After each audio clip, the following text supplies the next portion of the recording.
All right. Hello, everybody. Welcome.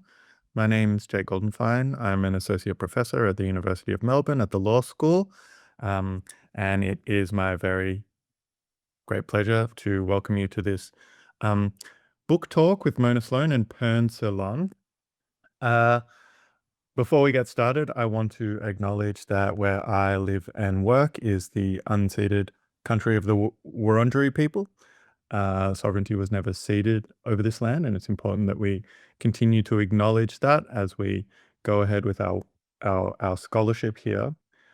Uh, I also want to acknowledge that this event today is produced by Pern, which is the platform Economies Research Network. Pern is a wonderful intellectual community and network of scholars that are very interested in the different ways that value is constituted, justified, distributed in digital economies. It has been going for some time and is led by the wonderful Janet Reutman. And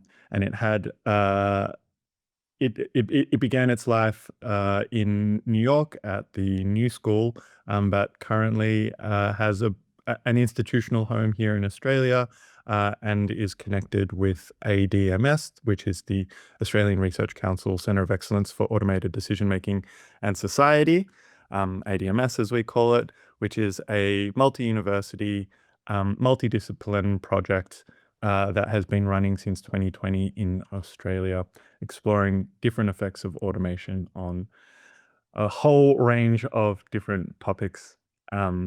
And I'm proud to be a chief investigator of that project. Now, with these Pern events, we typically have the Pern group participate in the discussion, primarily with Mona.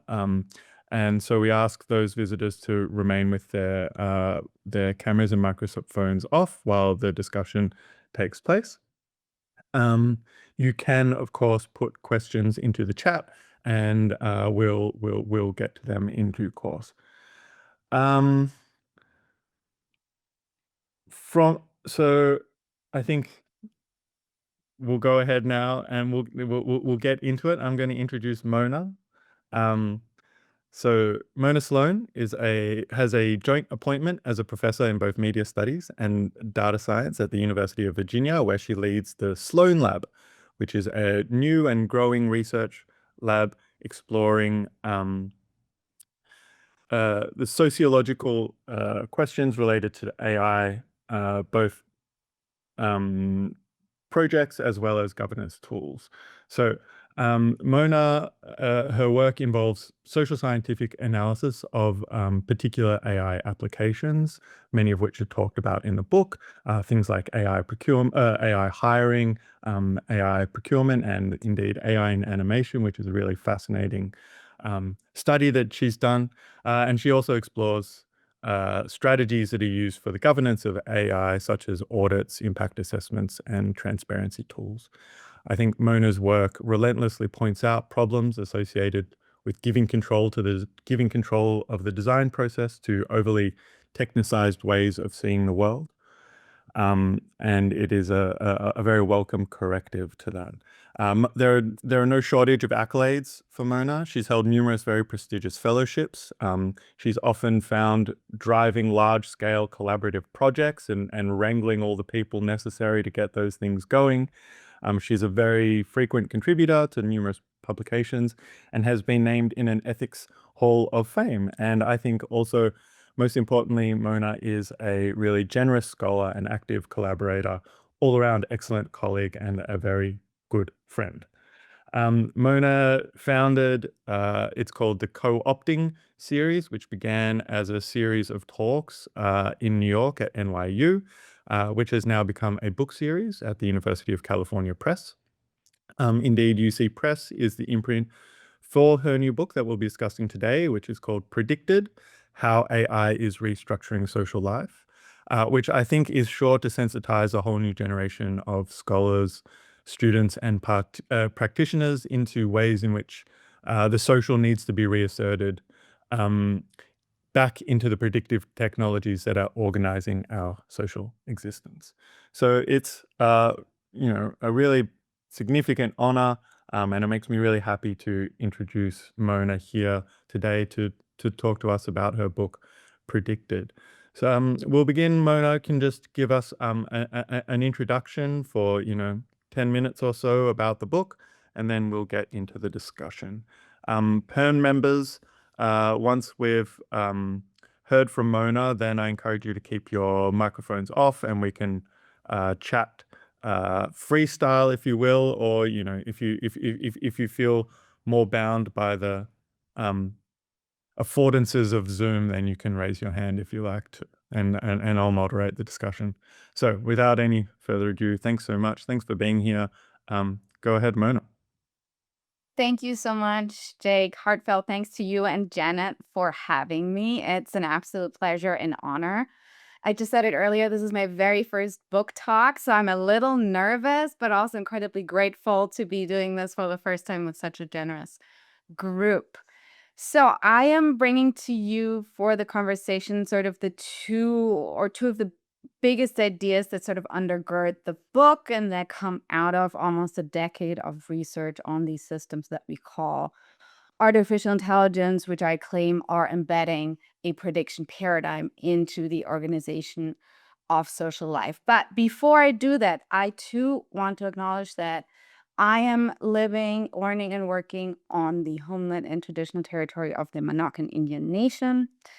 And that here at UVA, we acknowledge them as well as pay respect to the enslaved Africans, the enslaved laborers, and free Black laborers who built the University of Virginia, as well as their descendants.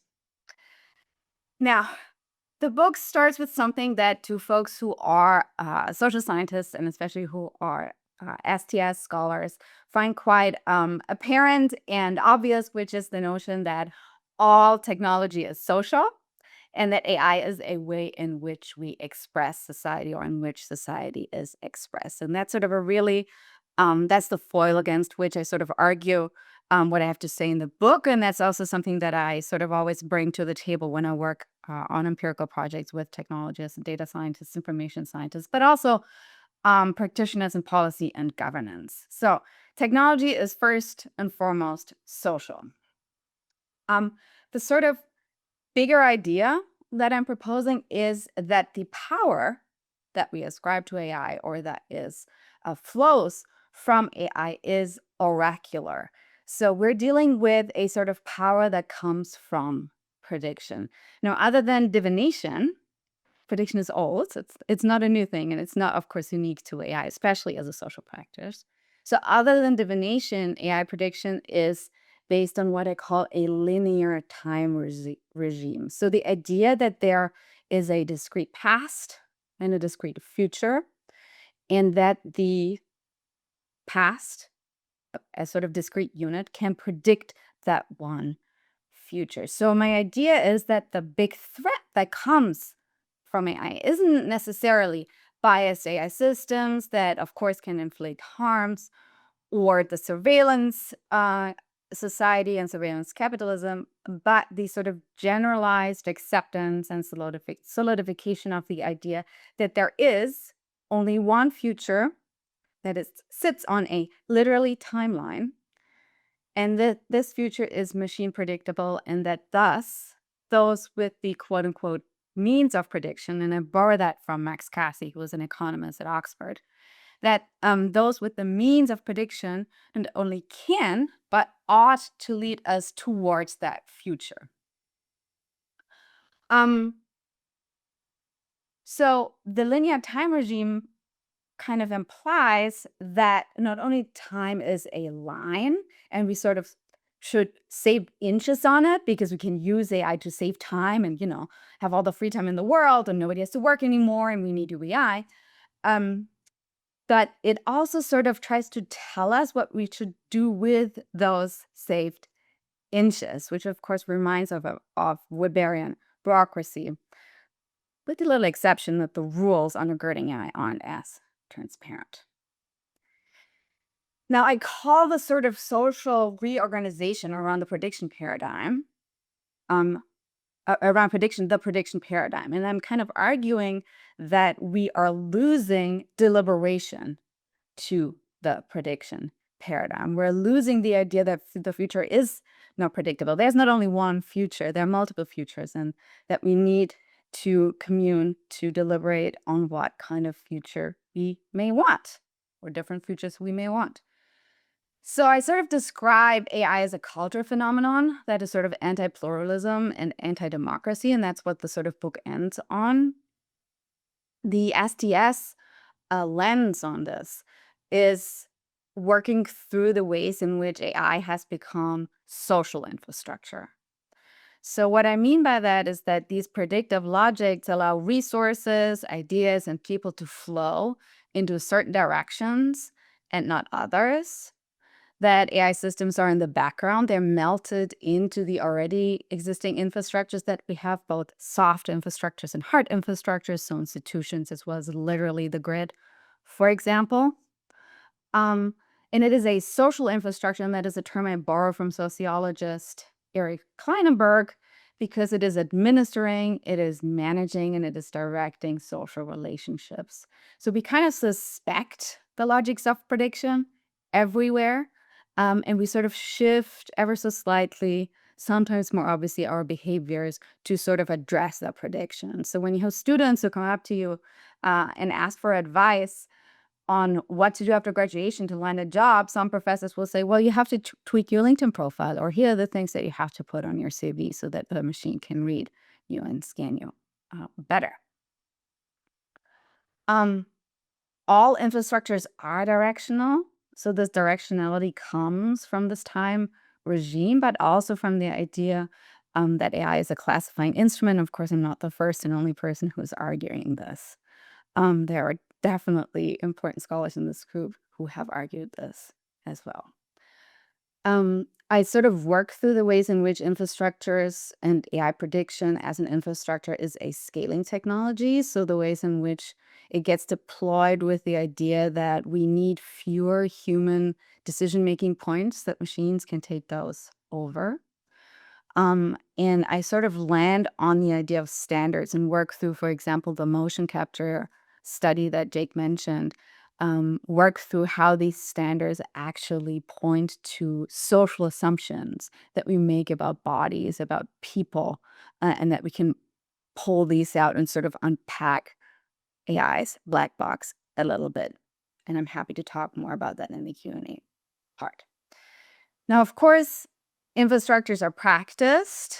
They're not just material instantiations. Again, I'm not the first person who's saying this, but I kind of come back to that point and to the point that all AI is social, because I worry that we are ceding ground to the idea that we can change our AI-infused world. That is, that it is happening to us, and that, for example, more recently, this is not in the book. This is it's a little bit in the book, but it sort of blew up more after I submitted the manuscript. When the AI bubble bursts, what will happen to the economy, for example? So the idea that AI is something that we practice, this is something that we therefore also can have a say in, is really important in the book. However, I sort of work through how some infrastructures are really hackable. I, for example, present a case study that my husband, who's a former archaeologist, keeps telling me about, where the Marmara Lake in Turkey had open canals and which is an infrastructure, of course, for irrigation, and farmers were sort of be able to tap into these open canals, and we're able to hack this infrastructure.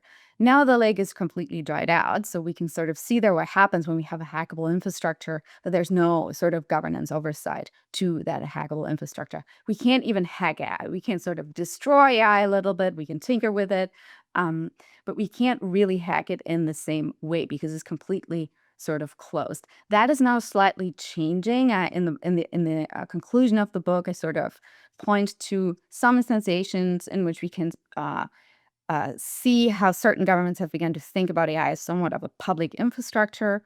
At the completion of the manuscript, Switzerland, for example, came out with a first open source public AI model that was actually competitive with proprietary models in the US, and has open weights for example. So that's like a little bit of an opening up of that kind of infrastructure.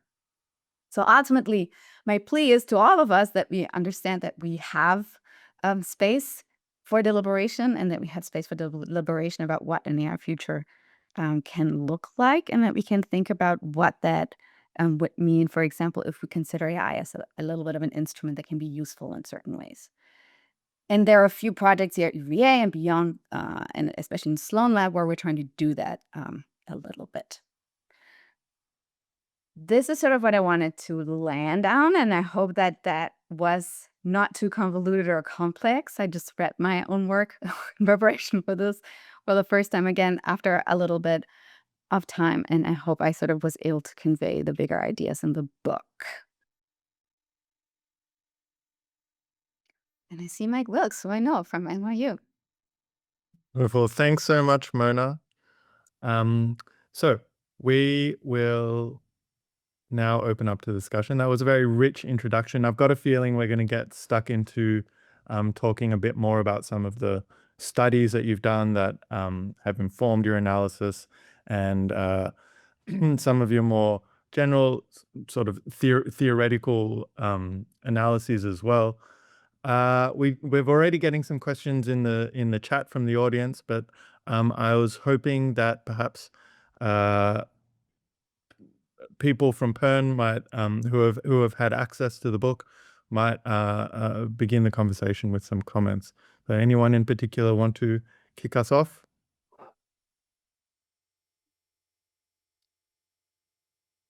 A slow Friday morning start for some people. Well, I'm happy to. That's Sure. I encourage so where I'm going to make sort of a general comment sort of question. So Mona, feel free to engage as you feel fit. And then maybe others actually other PERM members might have something to add to this. So please do. So sorry, I'm going to recap a little bit only because that's just the way my brain works. So like your basic point is that AI predictive systems are social infrastructure, like as you've just walked through. I was curious. I always think of Brian Larkin, who's in New York, and who wasn't present in the book, and just if you've looked at his work at all. And so, the point, the sort of overall point is that they are collective expressions of society. I'm sort of quoting that as like your takeaway quote in a way. And so as you say, and you just reviewed this a bit, like AI is often characterized as like a form of like deception, or I would say a monological form of agency, right? Like a means of surveillance, a system that reproduces or produces bias, reproduces bias, maybe is better. I think it's really helpful that you point out that this is an extremely reductive view.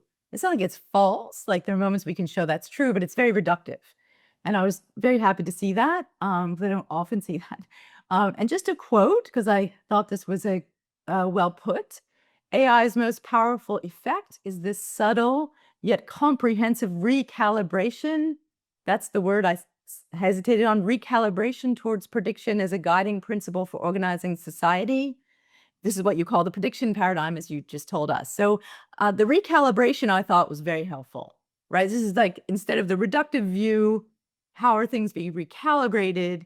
And this really welcome focused, and this is my own tendency to focus on effects with an E, right? Not some like causes, yeah, but like, what are the effects? So saying overall that really appreciating this move from a reductive view to a focus on recalibration towards prediction, right? That's potentially a really nicely open-ended approach, right? There are multiple effects, some of which are unintended or unexpected, and they pertain to like various domains of action or various domains of practice, right?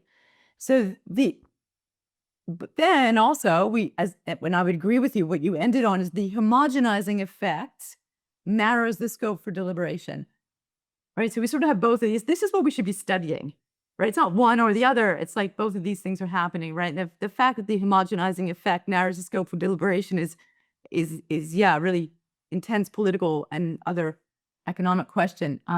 So it's not just that the tasks, and you say this, right? It's not just that the tasks and the interactions are streamlined in specific settings. kind of how we think about AI in the workplace, where it's like streamlined, but rather the very conditions of relation and the very conditions of coordination are reshaped. So you say that in your intro, and I was like, yes. So the one thing I was thinking, I'm curious to hear your view, and others actually, please add something if you'd like, other PERN numbers. Those conditions of relation and coordination constitute AI, right? It's not like AI is a thing, like they actually constitute AI. So I completely agree with you that AI, I'm quoting here, only becomes a thing in the world as we engage with it, right? It learns and builds from interactions, right? But I guess more than that, interfacing with AI prediction has become a condition of participating institutions, like a condition of participating in institutions. You actually also say that. I would sort of add that it entails interactions not just with users, because I think that's sort of where you stop in the book, but also interactions with data sets and other algorithms and hardware. And I don't know, the list could go on, right? And I think this is what we also as scholars should be compiling or thinking through. So in that sense, it's sort of more than a social infrastructure, right? And my question is, can we say that it's a socio-technical system, which is sort of where I would land, because technology is always already social, right? Tech isn't like embedded in the social, it's always already social. As soon as we had like this thumb and a pencil and a rock or whatever it was, and made some fire and started writing and all those things, right? All of those are social instruments, right? And they all exist in a socio-technical mode of practice. So that's sort of what I was, I'll land on. I have something else to say, but I'll leave that floor open. So thank you. Thank you so much, Jen. I really appreciate that comment, and I have many thoughts. I'm gonna start at the end, which is the socio-technical. And I'm going to see up front that, and that is also in the book, that I have a little bit of beef with the term socio-technical, which comes from almost a decade of being very active and publishing in the computer science and data science world, and sort of being, at the table as I work with computer scientists on some of these problems. And what I've seen actually, and this is maybe a little bit of a hot take, is that over the sort of almost last decade, this term has been a little bit, and I don't mean, no pun intended, but has been co-opted a little bit. And it sort of has been slapped onto a lot of thinking and doing that is very limited, very technical, and is always in service of reducing something to a technical problem. You can see that, for example, in the AI audit space, in the AI transparency space, a lot. And sort of, I talk about that a little bit in the chapter where I talk about value alignment and the problems of AI. So when I say socio-technical is problematic for me, I mean it is problematic because it has been really watered down, and it is time to recoup the idea that this is already social, because that's not what these folks mean when they say socio-technical. So that's why this paragraph is in there, and this is why I'm a little bit critical about the term socio-technical. However, I've been really, I've been thinking about this, and Lucy Suchman, who so generously blurbed my book, has sort of put her finger on this particular take as well. And it leaves the question open, what about the technical, right? Like, where does this come in? And so I'm sort of, put this out there, and we're sort of really making a big play for the social science and humanities kind of scholarship, really actively trying to intervene in that space and sort of the folks that I know. And that now leaves me conceptually with exactly the question you posed. Like, what about the technical? What about the technical to technical? What about that, especially in a world in which we now live with AI agents who hack infrastructures autonomously, right? So I think that's an open question for me that I need to really work on, and that it, but I wanted to give you a little bit of a this is where I'm coming from. Now, the participating in an institution, absolutely, that is the thing. And that is, I don't know if you experience this as well where you are at, but as educators, we really acutely feel that with students who are really changing behaviors, selecting courses, behaviors in classes based on sort of ideas of prediction, grade prediction and all of that. And just this week, the University of Michigan actually said that we're not going to give grades anymore for the first year. I don't know if you saw that. They said it's due to mental health, which I think, okay, like, but those things to me are interlinked, right? The pressures of prediction. And so I think this sort of prediction as a condition or as a logic by which we can interact with institutions is the big risk and problem. And this is why I chose the word recalibration, because it's ever so slightly, right? And it's been happening for a while. Mm. It's not that it came with LLMs, or it's not that it came with agents. Yeah. Can I just ask, I did see that about University of Michigan, for those who don't know, are not giving grades to students for the first semester. Yeah. Yeah. So how is that linked though to the question? So what I was trying to say with that is that the idea that there's one future and we are constantly assessed for prediction, that's very apparent among students, at least in my experience, Mm. right? That you can really see that in behaviors and anxieties and questions. And I that kind of environment to me is, or prediction is part of the stress environment that students experience. Mm, mm, So this is why I brought this up. Thank you. There might be another hot take. Jean, Yeah. do you want to jump in? Yeah, thanks.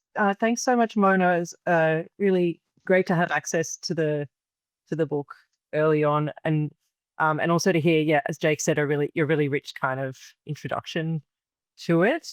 So the prediction paradigm, I think, is a really evocative idea. I like that it can operate at kind of a really wide range of scales, from, kind of questions of the future of humanity and the future of work, or at a really micro scale, of course.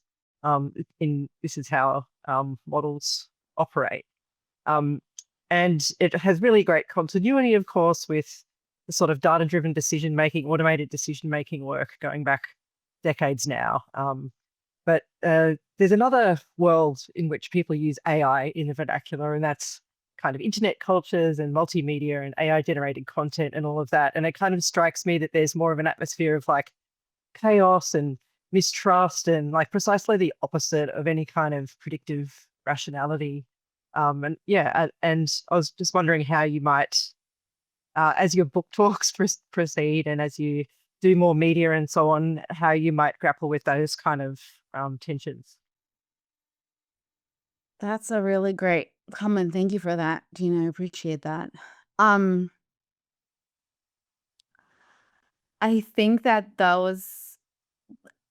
that sense of chaos, which if I understand it correctly, probably also stems from having work stolen. Is that what you're referring? Oh no, I just mean like, I mean the emergence and proliferation of AI-generated content, as it attaches to existing dynamics and logics of platforms and cultures of the internet, misinformation, so-called AI slop, all of that. Yes. Yeah.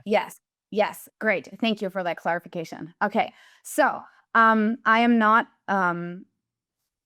a scholar, an internet studies scholar, and I'm not trained in media studies. I'm a sociologist, even though I'm in a media studies department. I am very interested in that and sort of working on that with a collaborator at NYU as a professor of journalism.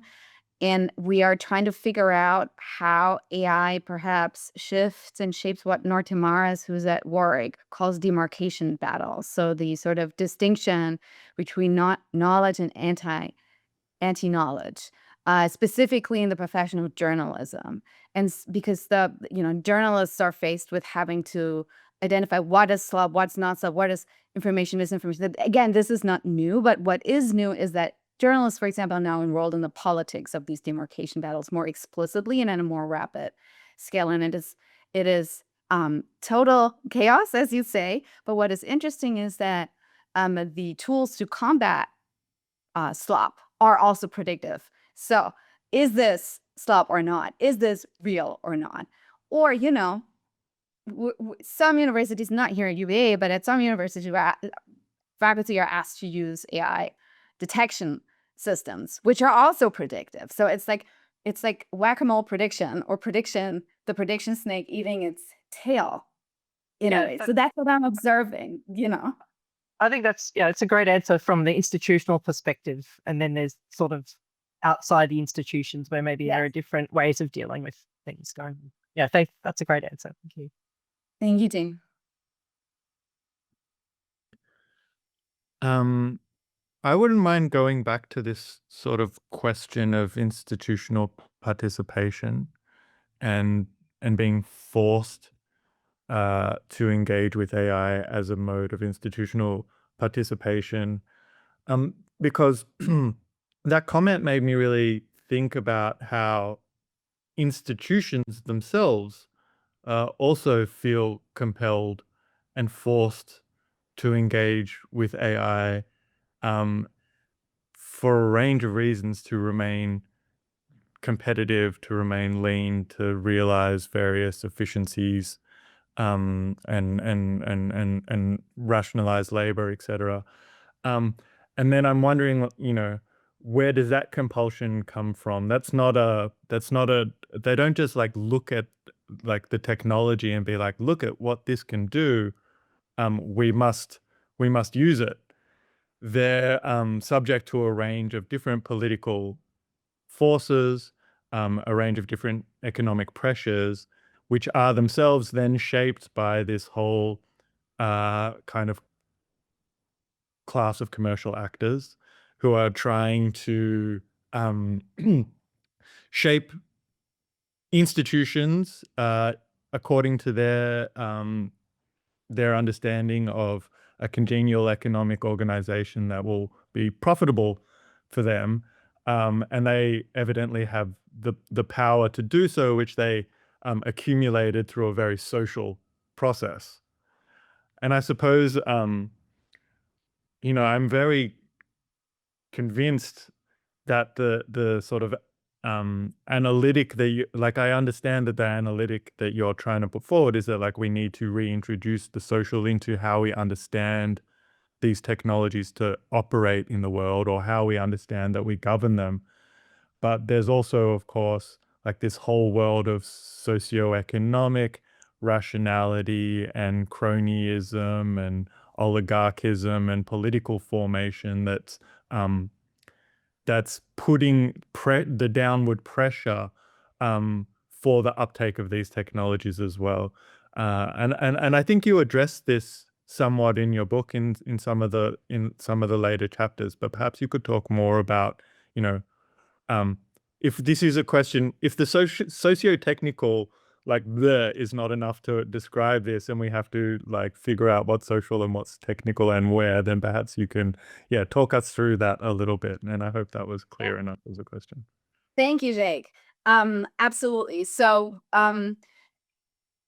I have a little bit of a twofold answer to that. The first one is that the AI uptake among institutions, whether that's public, private, for-profit, non-profit, what have you, it's everywhere, I think is, first can be, or often is based on the narrative that we need prediction to make better and often more fair use of quote unquote scarce resources. So resources are scarce. We need prediction to do more with the few resources we have.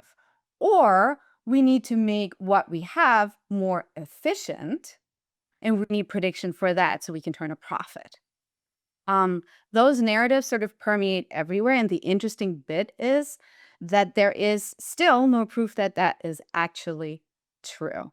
Still, I submitted the manuscript a year ago, and like we still don't have actually any proof that AI prediction is making a measurable difference in institutions and organizations. What I'm interested in, or what I want to sort of tease out or see when I say the social, is the stories that we tell each other about people and their work with machines to rationalize the embedding of AI systems. For example, and I just use, again, the university as an example.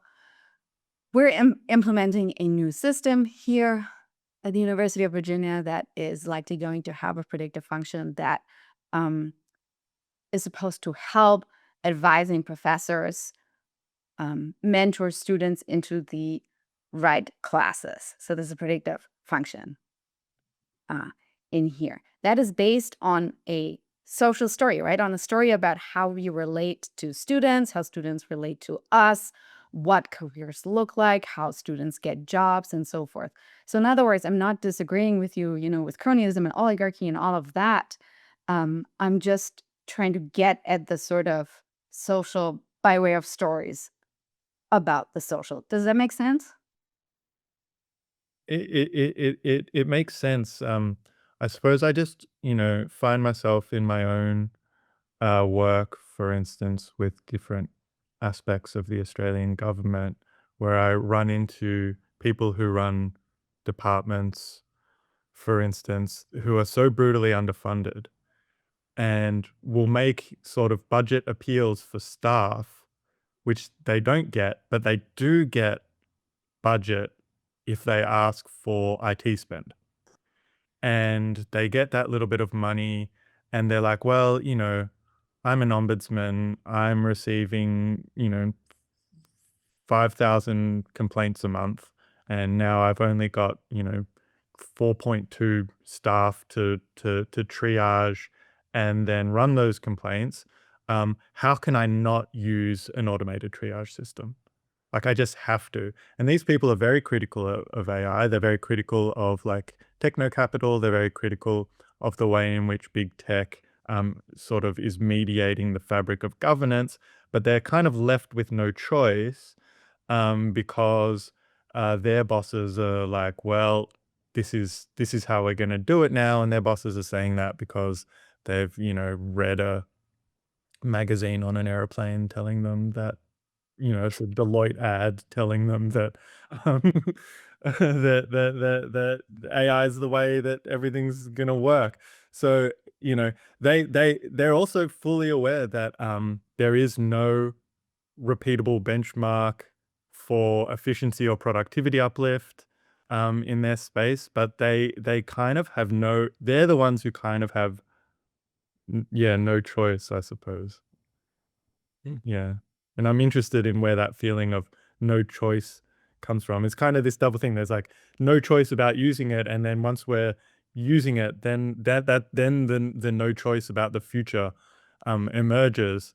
But maybe some people, there's this multiple registers of having no choice, which I guess is a little Yes. bit overwhelming. I agree with that. 100%. I'm sure them. Do you want me to? No, you don't feel compelled to answer. It looks like we've got a few people who are up for saying something. Okay. Victoria, do you want to go? Okay. Sure. I would like to return to your response to Janet's comment. And I should say that I haven't read the whole book, so this is based mostly on reading chapter 3. But your exchange with Janet sort of hit a nerve with the way I was reading chapter 3.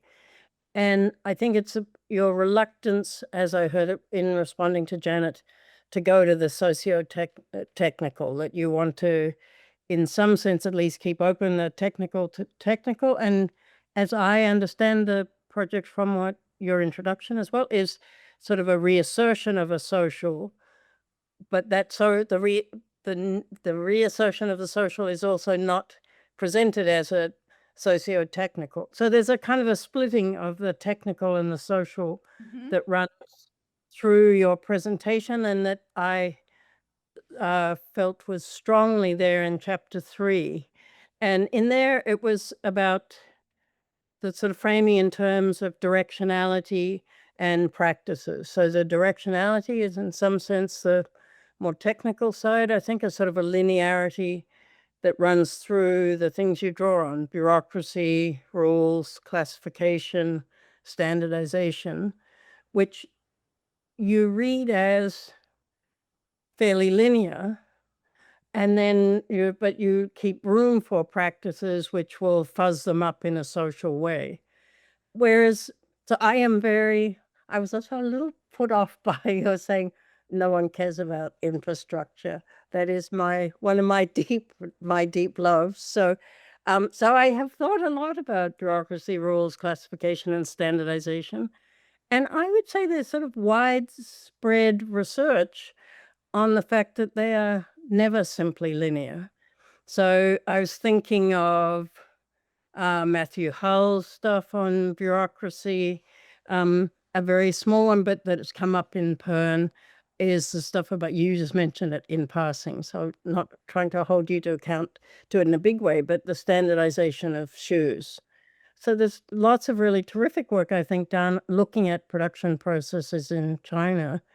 I'm thinking of Claudio Benzacrai's book called Perfect Fit, which shows that in fact most of the shoe production in China is done with a foot model, and that companies are attached to quite particular foot models, and that a size 6 for Mephisto is not the size 6 for Clark's.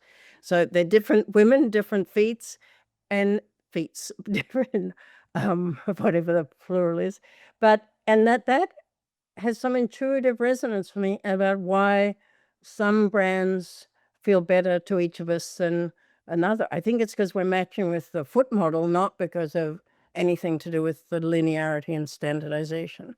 So what I'm wondering is, how wedded are you?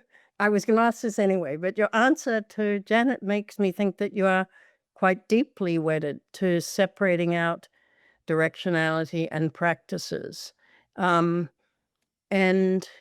isn't it practices all the way down? And so that the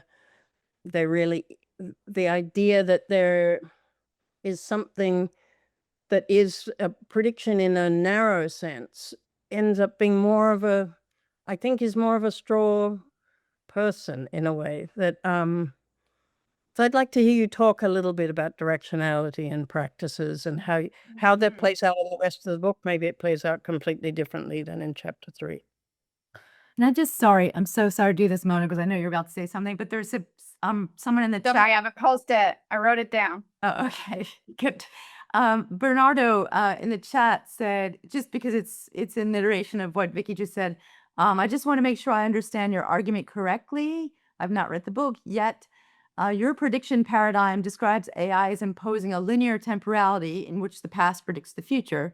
But if AI predictions increasingly intervene in and reorganize social life, doesn't the process become recursive? The predictive future changes the present. It subsequently becomes the data for the next prediction. ? And there's a relationship to what Vicky's saying, slightly different, but in that sense, might AI simultaneously impose linearity epistemically while producing recursive temporality socially? So yeah, there's a similar point there, but yes. Okay. I'm gonna add that to my post-it. All right. Thank you so much. Vicky, I really appreciate that. And you put your finger on a conceptual tension that I've since more explicitly grappled with since I finished the book. Sometimes you have to, I always write to think. And I've been thinking through this, and I've been really thinking about time and the sort of wondering where the sort of reduction comes from, which I do think comes from prediction, not in a divination sense, but in the sort of linear time regime, and that being very explicit in data science and AI research. I sit in the School of Data Science, and this is what it is. A past predicts a future. I think that the directionality element is really putting the linear time regime, that's the linear time regime, the direction from past to future. That's the directionality element. And it means that, folks with certain pasts have certain predicted futures. Again, and we've sort of talked about this as bias in the fair, accountable, and transparent AI research. But I think it's this sort of idea, this one world, one past, one future idea. That's the directionality. That's what I was trying to get at. But the question that Jake asked earlier about why are people pressured? Why do they have no choice to embed AI systems? That's the sort of practice part, as is the part of designing and evaluating these kinds of systems, which I talk about in other parts of the book as well. The choices, the assumptions, the classifications, that's what I was trying to get at with the social practice part.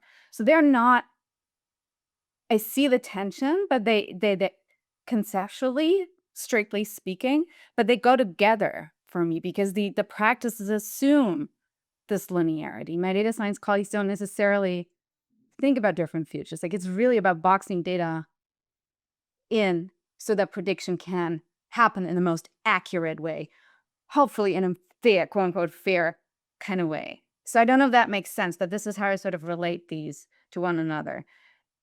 When it comes to the recursive part, yes, absolutely. And,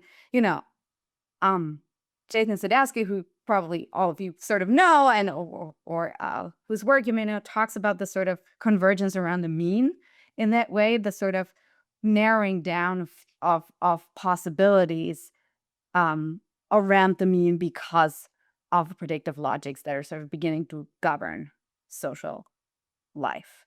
So I think the prediction goes into the past, but I still think we deal with the linear idea. I don't think AI can be had without that linearity. I see Michael maybe has a comment, but I just want to add in there. There is a comment in the chat that asks, is not all positive science anchored on a predictive linear logic? And to your point of these things going together, I do think that that's a really important thing to keep in mind, is that, yes, the data scientific practice is about generating predictions from a sort of snapshot of the past, and that's a way of sort of rationalizing the future into a narrower set of choices.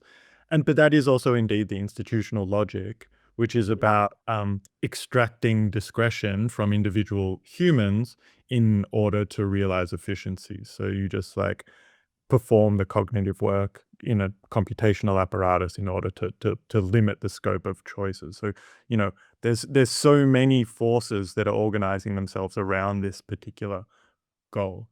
Again, don't feel the need to compel you to respond. You can if you want, otherwise we'll jump to Michael. I can respond quickly by saying I'm not anti-prediction generally. I am critical of the prediction paradigm as this organizing principle and institutional principle. Prediction can be very useful in STEM, for example, right? It helps us develop drugs. It helps us make bridges that don't collapse. It helps us do amazing things, keep placing, all these kinds of things. I start the book with the sort of Carnap quote, and sort of where I say, well, prediction used to be, we used to think of that as something useful, right? As something that's useful for sort of engineering STEM sort of problems. And it's sort of escaped and it become the sort of social governing principle. It can be wonderful and useful. But it has to sort of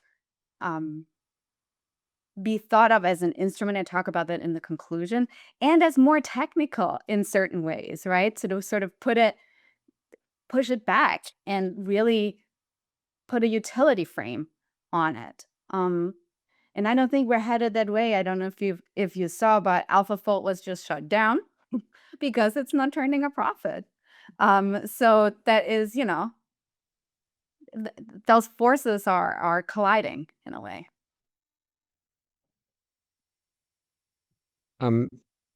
Thanks, Mona, for today and for the book. for others on the call, Mona was kind enough to share the book just as it was coming out, and I was writing a new course, and so I was able to set one of the chapters for my students, and it really helped them a lot, I think, to understand the predictive logics built into the AI systems that they're encountering, and I think was quite pivotal to their learning in the course. So thank you. Big thumbs up as a teaching text, as well as a provocative one for the conversation. I wanted to kind of push you a little on the question of the future and what is going on in the prediction of futures. You've kind of said, a few times, and it's in the book too, of course, that predictive systems are about generating like one future, like making a claim, like this is the future that will occur, in this, according to this data system. And then set that against, of course, the fact that like futures are always uncertain and always unfolding. I think that there's maybe something important in the point that Jake was making about the iterative around prediction. And I think to come back to students, for example, the way people work with a chatbot, for instance, to like do research or to develop a text, perhaps very much against their assessment rules, but to develop a text is iterative. They're like the text. You prompt the chatbot, it generates a future in the form of a text output, and then that's tweaked and modified and so on. So there's one future being produced, but it's iterative. But I guess on a larger level, I'm kind of really interested in the contestation over futures, because of course, like there's not one AI system producing like one future. There's many systems producing many different futures, often all in the same scenario or context. You deal with like whether it's an academic like outlining a paper, a student generating their essay, or business decisions being proposed, or in those examples of like uses in science and so on. There's like many futures being generated and proposed, and it's like which one is going to get taken up and made. And then the broader question of like, well, what is a future that is built? What is a future at the sort of social and political level for a world that's like built around predictive systems? Does the system then become do systems that do the prediction become kind of the engines of power? And I guess to land on some of the questions that come up in a lot of the Pern events that I've been part of is the question of like, well, to what end and to what value and to whose benefit? And so I guess I'm also really interested in the question of like who benefits from becoming the tools or becoming the owners or becoming the infrastructures of doing prediction.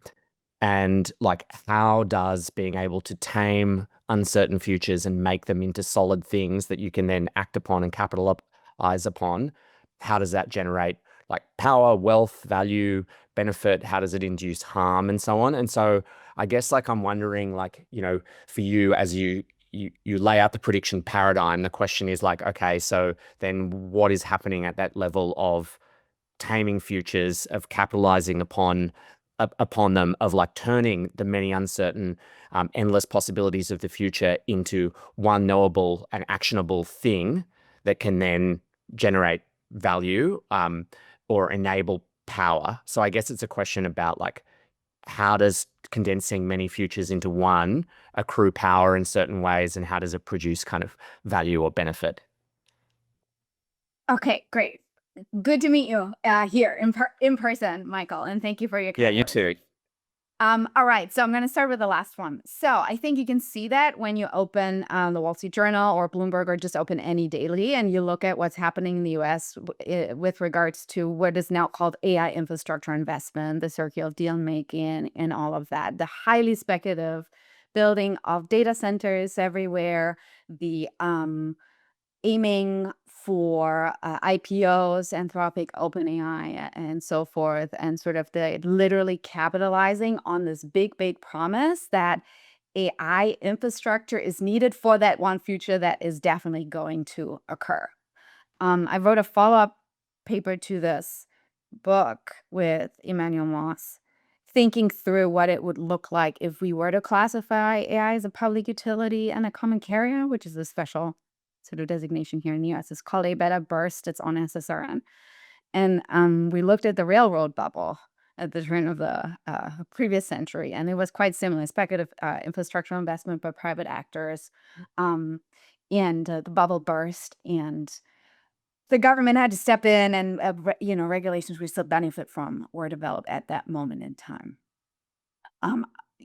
The common carrier designation amongst them. So I think this is quite literally what is happening right now. You can watch this every day. There's a new thing that is happening.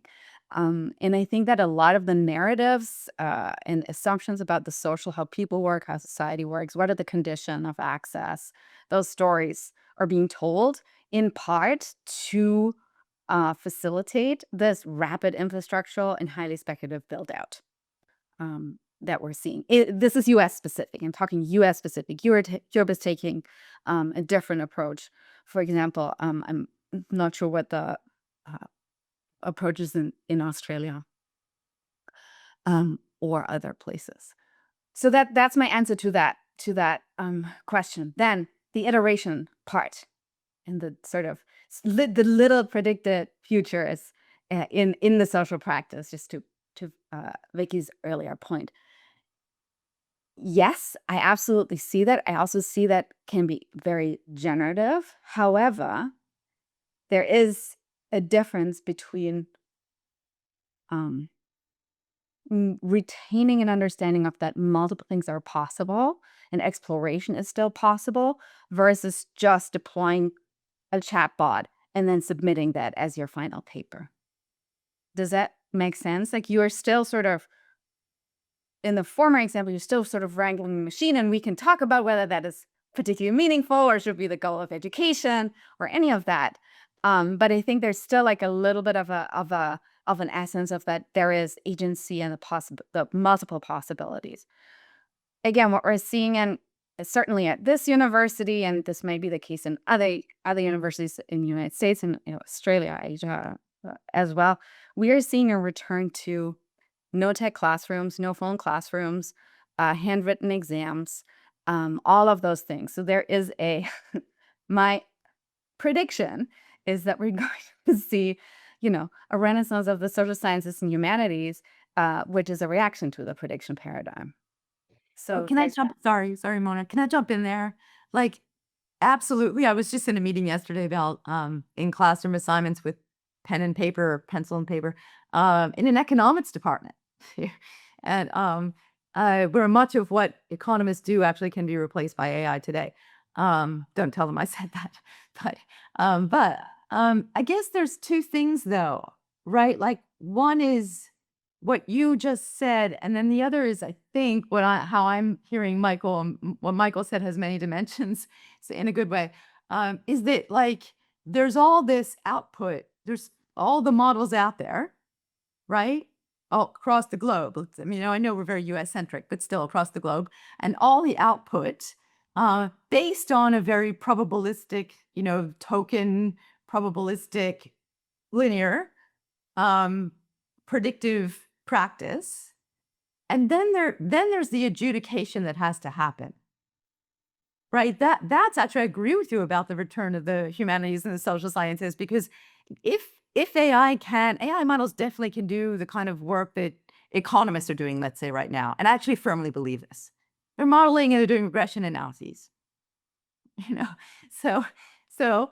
at the same time, then, if you're sitting, in the ministry of whatever, and the economist, the AI economist is producing output, how is this then being, applied or financed as an actual policy or project in a community? Right. That is where the social sciences and humanities, I absolutely agree, are, and other people write, a lot of people in philosophy are writing about this right now, where our forms of reasoning that we think, are in the dustbin of history are actually not, which is good news. But yes, I think that's slightly different from, anyway, I'm just adding into the mix here. Yeah. Can I very briefly add on there to say, I was thinking about in finance and like high-speed algorithmic trading, AI-driven trading, where you have extremely fast, extremely tight window, very short run predictions being generated machinically all the time, right? And then acted upon, and then they interlay and compete with one another as all of these systems are attempting to kind of leverage these tiny bits of futurity that you can extract value from by, like, you know, arbitraging price differences and so on. So like, I think there's two these like examples where it's precisely the uncertainty and the way in which that can be leveraged for gain that's at stake, where like actually generating and acting upon and nudging many futures very rapidly, all contesting at the same time, becomes a site of value. And that's an interesting dimension of prediction and around AI. But I'll shush now because I think Can I just jump onto that? Yes, absolutely. And what the interesting bit to me, and again, like I sort of grab my sociology hat here, is what are the ways in which folks then set out to manipulate what they think influences the prediction, right? And how what gains can be had from that. We're seeing that here, for example, in the US with prediction markets and sort of that because always having been unruly in a way, but really focus being on how can the prediction be manipulated so that individual gains can be made on that. And so we can think that more broadly, even, I believe. Linda, do Um, you want to go ahead? yeah, I'll jump in. It's a little bit on a different kind of revisiting maybe an earlier thread that I guess for context, I am coming from an information science background and with heavy heart, like understand what you mean when you're talking about slapping socio-technical on things as a way to sort of continually focus on technological reforms, basically. So I understand sort of that context, and it makes me wonder more generally if, like, the extent to which the audience for this book or some of these arguments is is that data science community, is the prediction makers, is a very technical community. I mean, I would guess most the sociology community doesn't need to be told to attend to sort of like the social aspects of AI. And it's making I don't know. I'd be curious to hear your thoughts on that, but I sort of relatedly, I'm thinking that nonetheless, what seems most important about what you're describing as a social phenomenon here, the prediction paradigm, is, even the beginning where you talk about the oracle and like this extremely long-standing cultural predilection towards prediction. It feels like the part that's different or that's changed is the technological part. So essentially so much of this book really builds on really robust literatures in quantification, classification, standardization, as I think Jean mentioned. Algorithms, even paper-based algorithms, have been running our society for quite a long time. And it feels like the different thing now is as you mentioned in some points, like maybe there's an acceleration that's happening through sort of a changing technological apparatus. And so I guess I just was like, I still, even though I'm, as I mentioned, sympathetic to, not wanting to do this sort of like, let's just only focus on, I understand where you're coming from with that, trying to avoid the focus on the technical. At the same time, I feel like so much of the thing that feels worrisome right now is the technical, and in particular the mismatch between a system that's been extremely optimized for more and more accurate predictions, where the accuracy of that prediction is defined in a lab by technical folks and is like completely divorced from any particular social context. And so what's happening here when your prediction machine like doesn't account for any kind of social context? And and then it's almost like a lab leak phenomena. You then apply that thing that's optimized to be accurate in a void in a social context. And so, I feel like there's even an element here of like when we're talking about this inevitability or what's happening with the technical, I almost feel like what you're describing is the work specifically being done by sort of these technical communities. And so I don't know, I'd be curious how you're thinking of how being in a particular kind of department, thinking of that audience is like really shaping a lot of the arguments you're making in this book. So this is first of all, thank you. Glad to see an information scientist. This book is an academic trade. So it's written for a general audience, and is for, really anyone to read. It's deliberately written in a very accessible way, and it's trying to work to get a relatively complex idea across to this broader audience. It is definitely shaped by positionality, which is a decade in engineering environments. Absolutely. However, what I do see is a rhetoric that has been adapted by the general public that is technical. And I explain that, for example, when I talk about the black box, when the narrative is, the math black box is so complex we cannot explain the math. That's why we can't explain the system. And I say we can absolutely explain the system by explaining the social. Why do we even feel the need that we need to create quote unquote AI transparency that explains very complex math?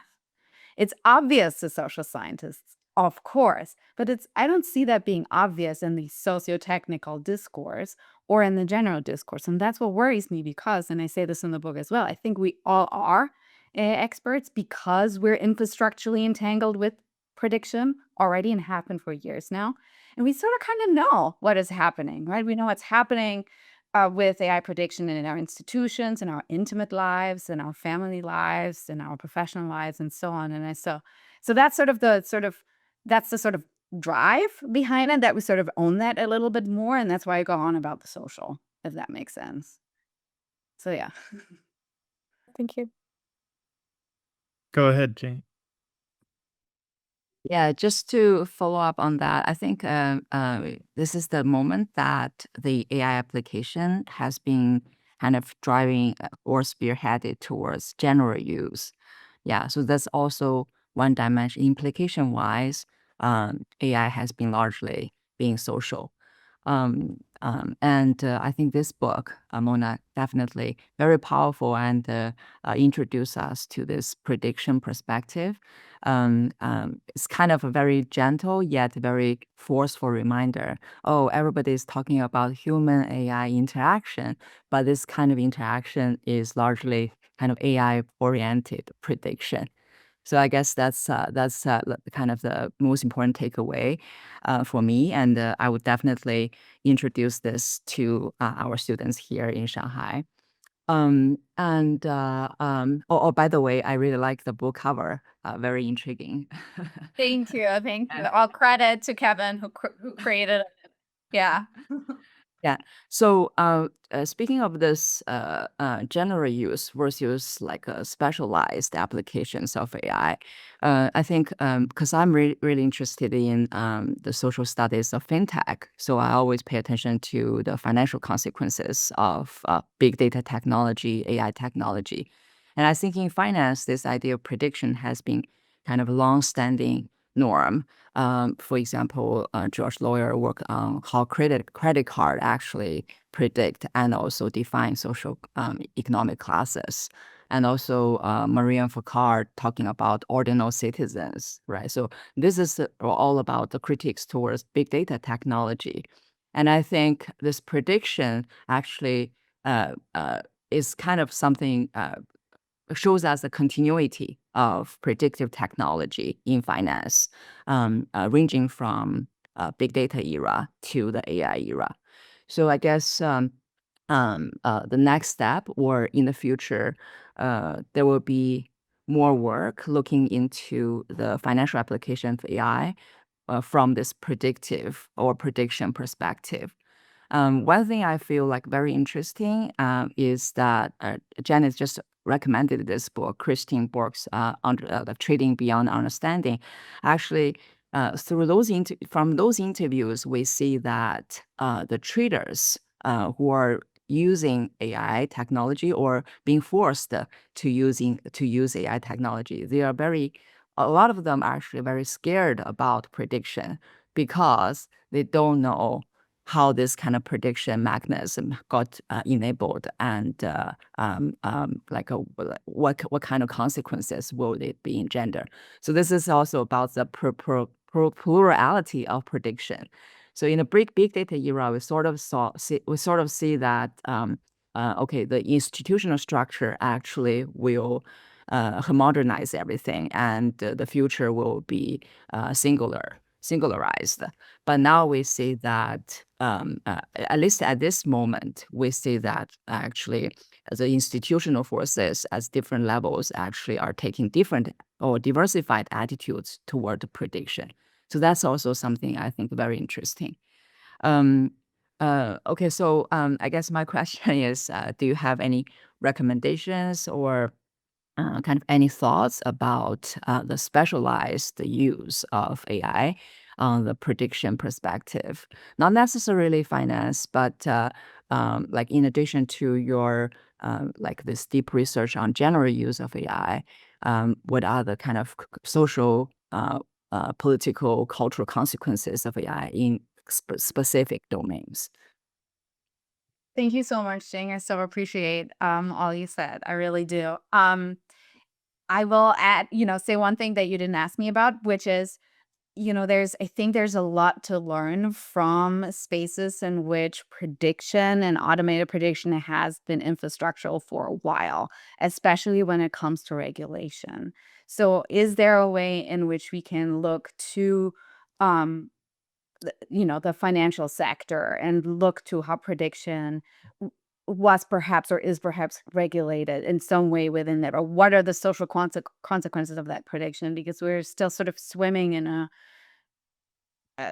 sort of soup, at least here in the US, where there's a decided pushback against regulation, but also an acknowledgement that some sort of ordering has to happen, right? Some sort of governance has to be implemented. And I think, yeah, I would be curious to hear from you.